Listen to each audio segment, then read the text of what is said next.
The Senate Homeland Security and Governmental Affairs Committee voted 8-6 in a party-line vote to authorize Chair Ron Johnson to issue subpoenas to approximately 40 individuals involved in the Russia investigation. The ranking Democrat, Senator Gary Peters, said the committee should be focused on the coronavirus pandemic, not partisan politics.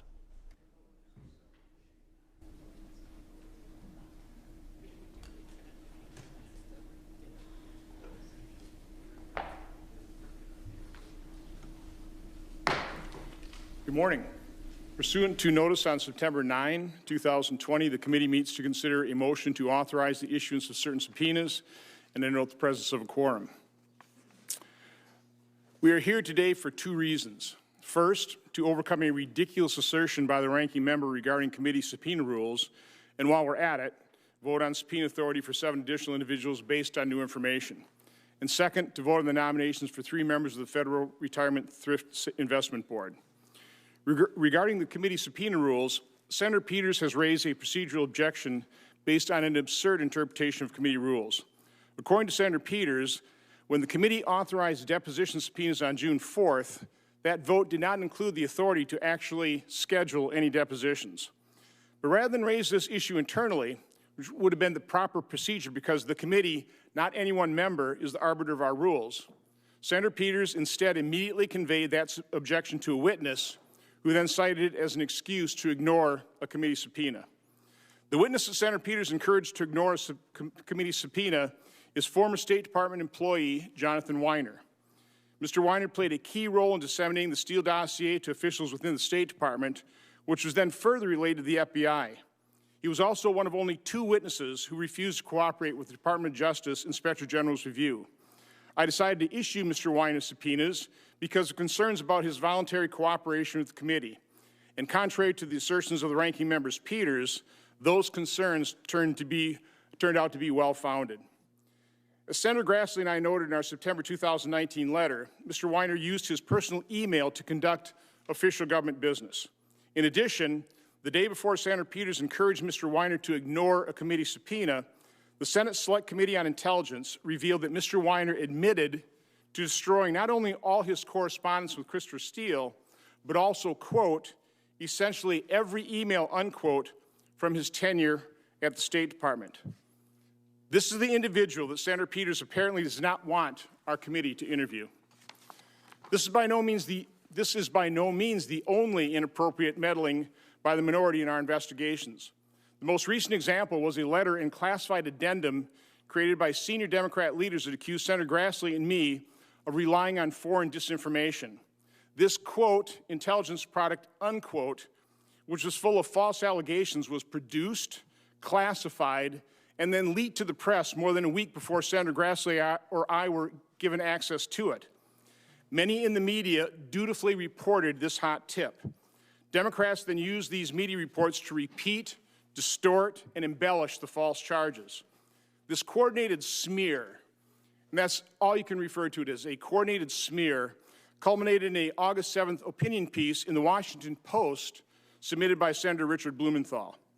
But John Radcliffe, the Director of National Intelligence, wrote, quote, I can confirm the IC did not create the classified addendum to the 13 July letter, nor did we authorize its creation.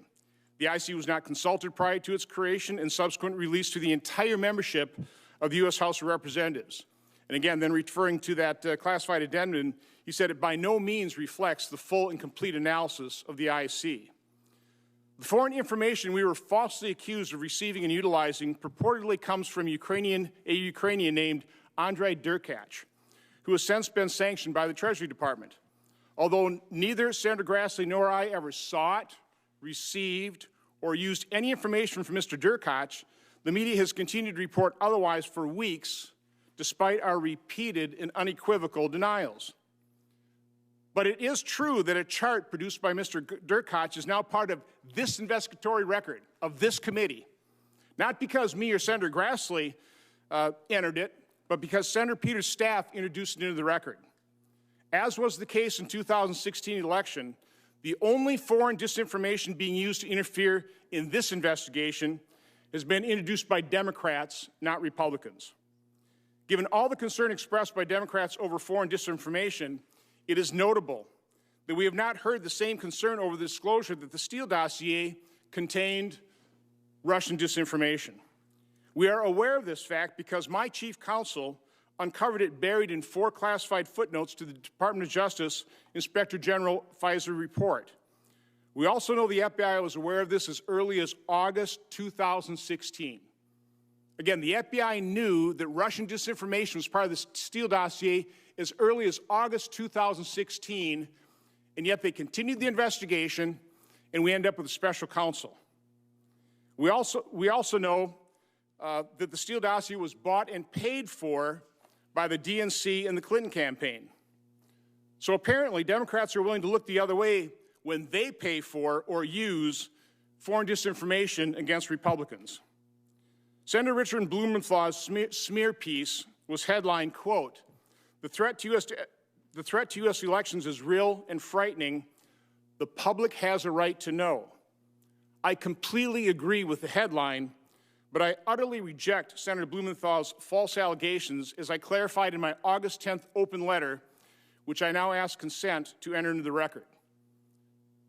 Hearing no objection, so ordered. I hope everyone listening will take the time to read this 10-page letter that lays out the history, purpose, and goals of our ongoing oversight. I can assure you that if you do, you will learn a lot.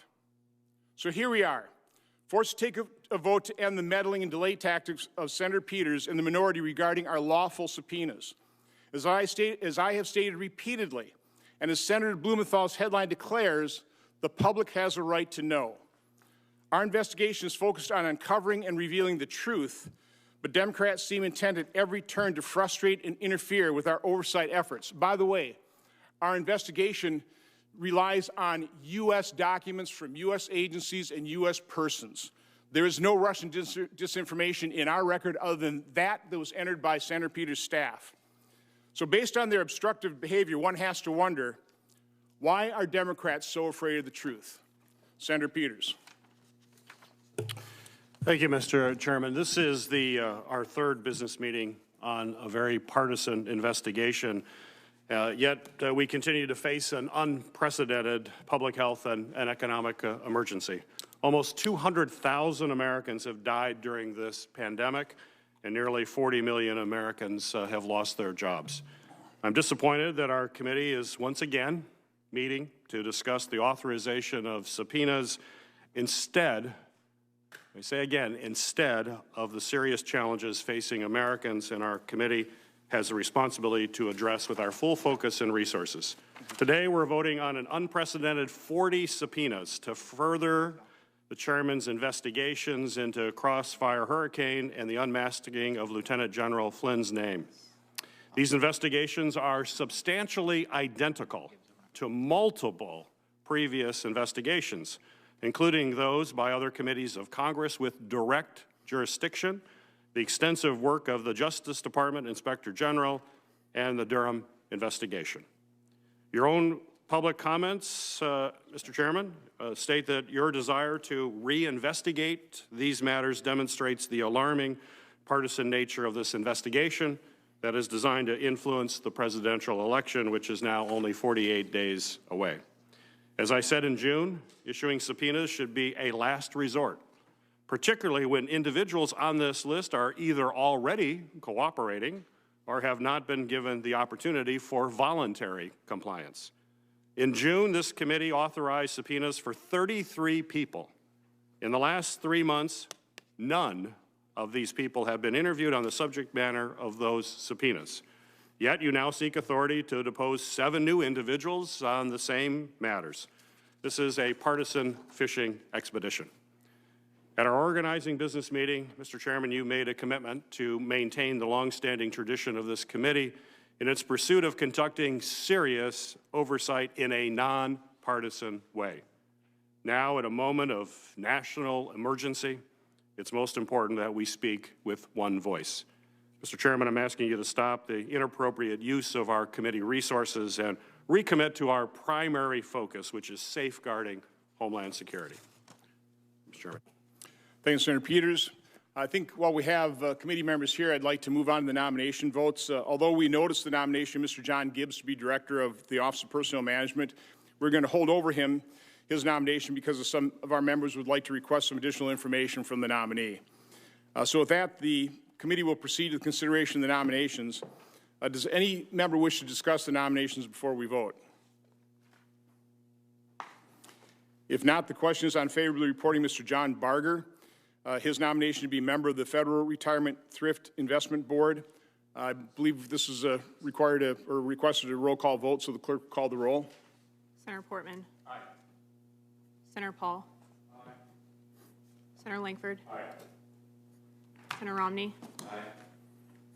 Senator Scott. Aye. Senator Enzi. Aye. Senator Hawley. Aye. Senator Peters. No. Senator Carper. No by proxy. Senator Hassan. No. Senator Harris. No by proxy. Senator Sinema. No by proxy. Senator Rosen. No. Senator Johnson. Yes.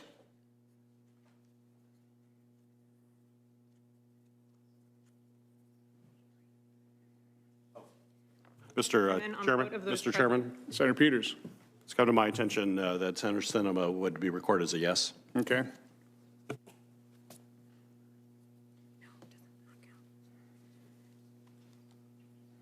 Mr. Chairman, on the vote of those present, the yeas are 8, the nays are 3 on the vote by proxy, and for the record only, the yeas are 1, the nays are 2. On this vote, the yeas are 8, the nays are 3, and the motion to report the nominee is agreed to.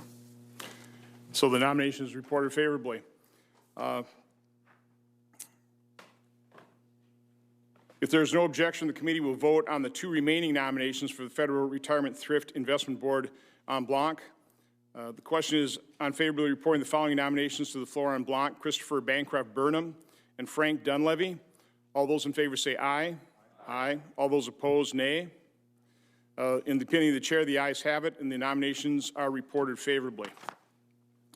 The committee will now proceed to the consideration of the motion to authorize the chairman to issue notices for taking depositions, subpoenas for records, and subpoenas for testimonies described in items 1, 2, and 3 of Schedule A. Does any member wish to debate the motion? Mr. Chairman. Senator Peters. Mr. Chairman, I'd like to move to postpone consideration of this motion until members of the committee receive the underlying foreign intelligence documents related to the unmasking of Lieutenant General Michael Flynn, a debriefing about the unmasking process from the National Security Agency. Mr. Chairman, you already asked the Acting Director of National Intelligence for, quote, all information, end of quote, related to the unmasking of Lieutenant General Flynn. The Acting Director did not, however, give you the foreign intelligence reports that led to request to unmask a person who turned out to be Lieutenant General Flynn, nor did he give you any finished intelligence projects or products that used these reports. These documents will likely show that the requests to unmask were not politically motivated, but rather were driven by intelligence needs. If this is true, we can avoid hauling more people in for depositions in this highly partisan investigation. Second, this committee should receive a briefing from NSA so we can understand how the unmasking process works, including who has the authority to request unmasking, what scrutiny is involved in deciding whether to unmask a name in an intelligence report, and who has the authority to view these unmasked names. Understanding the process will provide context about how and why unmasking is an important part of intelligence and investigations, and we should start with the basics before moving directly to subpoenas. Thanks, Senator Peters. I think, as you're well aware, one of our first people scheduled for interview is Patrick Conlon, who is part of the Treasury Department, and the whole purpose of this is for him to explain the whole process of unmasking. So I personally do not feel another briefing is required at all. So the motion is in order to postpone and is not debatable, so the clerk will call the roll. Senator Portman. No. Senator Paul. No. Senator Langford. No. Senator Romney. No. Senator Scott. No. Senator Enzi. No. Senator Hawley. No. Senator Peters. Yes. Senator Carper. Yes, by proxy. Senator Hassan. Yes. Senator Harris. Yes, by proxy. Senator Sinema. Yes, by proxy. Senator Rosen. Yes. Senator Johnson. No.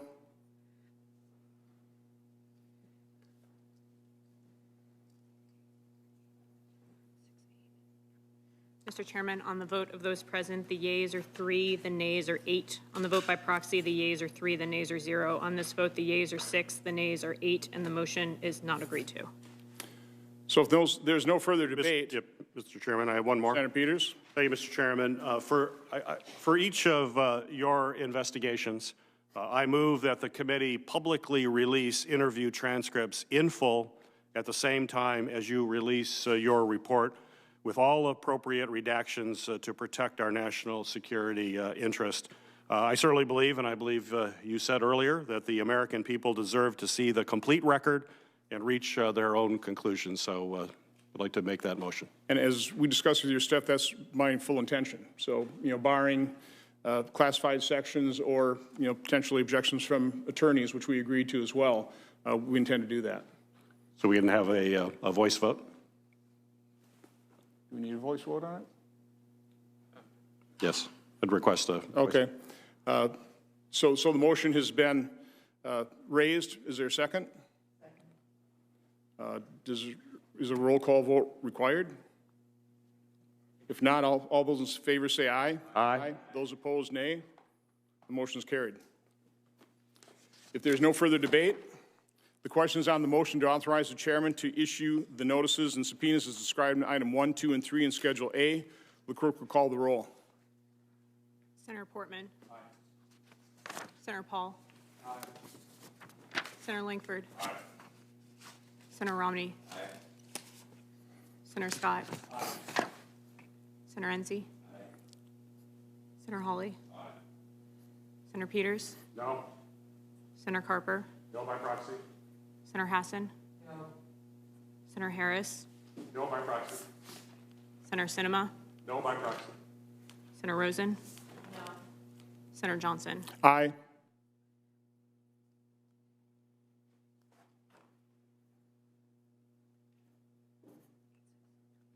Mr. Chairman, on the vote of those present, the yeas are 8, the nays are 3. On the vote by proxy, the yeas are 0, the nays are 3. On this vote, the yeas are 8, the nays are 6, and the motion is agreed to. Thank you all for your attendance. This business meeting is adjourned. Mr. Chairman, can Senator Rosen? may I make some remarks, please? Sure. Or you can close them. If you want to take them after the meeting is closed, that's fine as well. No, it's cool. Thank you. Mr. Chairman, Ranking Member Peters, today I oppose Mr. Barger's nomination to be a member of the Federal Thrift Retirement Investment Board because the American people deserve transparency about the operational changes to the Postal Service affected under Mr. Barger's leadership. Mr. Barger currently serves on the Postal Service Board of Governors and played a key role in the decision to appoint Louis DeJoy as Postmaster General, who assumed his role as head of the Postal Service in mid-June. Shortly thereafter, Americans began reporting nationwide delays in mail delivery due to significant operational changes at the USPS. Last month, Postmaster General Louis DeJoy testified before this committee about the mail slowdowns that his recent changes caused. I asked Mr. DeJoy to provide the committee with any transcripts or minutes of all closed, non-public Board of Governors meetings from this year so that the American people could better understand the rationale behind policy decisions that have adversely impacted the mail, hurting our seniors, hurting our veterans, hurting our rural communities, and numerous others. The Postmaster General has yet to respond to my request, which Ranking Member Peters and I followed up in writing. At his nomination hearing, I asked Mr. Barger to provide the same transcripts or minutes from any closed-door, non-public Board of Governor meetings from this year. Mr. Barger said he would raise the issue with the board, but he has yet to comply with my request, which, again, I followed up with in writing. Mr. Barger's written response cited the need to protect pre-decisional and deliberative information. Whether a member of the Postal Service Board of Governors or as a member of the Federal Retirement Thrift Investment Board, I do expect transparency, and so do the American people. Due to the lack of compliance with my several attempts to help my constituents better understand the decision-making process at the Postal Service that has adversely impacted their lives and the lives of so many Americans, Mr. Chairman, I cannot support this nominee. Thank you, Senator Rosen. Is there Senator Romney? I'd like to make a comment as well, which is I know the committee has undertaken two major investigations that have political implications. Thank you. And one, of course, is I'll call it the Biden-Burisma investigation. And that, I think, from the outset had the earmarks of a political exercise. And I'm fearful that comments made in the media recently have only confirmed that perspective. Obviously, it's the province of campaigns and political parties, opposition research, the media to carry out political endeavors to learn about or dust up one's opponent. But it's not the legitimate role of government for Congress or for taxpayer expense to be used in an effort to damage political opponents. And therefore, I am pleased that our votes today do not include additional authorizations relating to the, I'll call it, Biden-Burisma investigation. With regards to the Crossfire hurricane investigation, I think it's also important that because this has such obvious political implications, that the committee's investigation focus on the specific wrongdoing alleged by the Inspector General's report. My vote today essentially is a reaffirmation of the subpoena authorization that was already approved by this committee with my support on June 4th, and I will continue that support as long as it does not fall into the realm of rank political undertaking. I do believe it's very important that the committees of Congress, and ours in particular, not fall into an increasing pattern that we're seeing, which is using taxpayer dollars and the power of Congress to do political work. That's the role of campaigns. Thank you, Mr. Chairman. Thank you, Senator Romney. Senator Scott. Mr. Chairman, I want to thank you for your efforts. Every time I've had a conversation with you about these investigations, your focus is to get the truth out. Whatever the truth is, make sure the American public knows it. And so I just want to thank you for your efforts. Appreciate the comments. Any other discussion? If not, this business meeting is adjourned.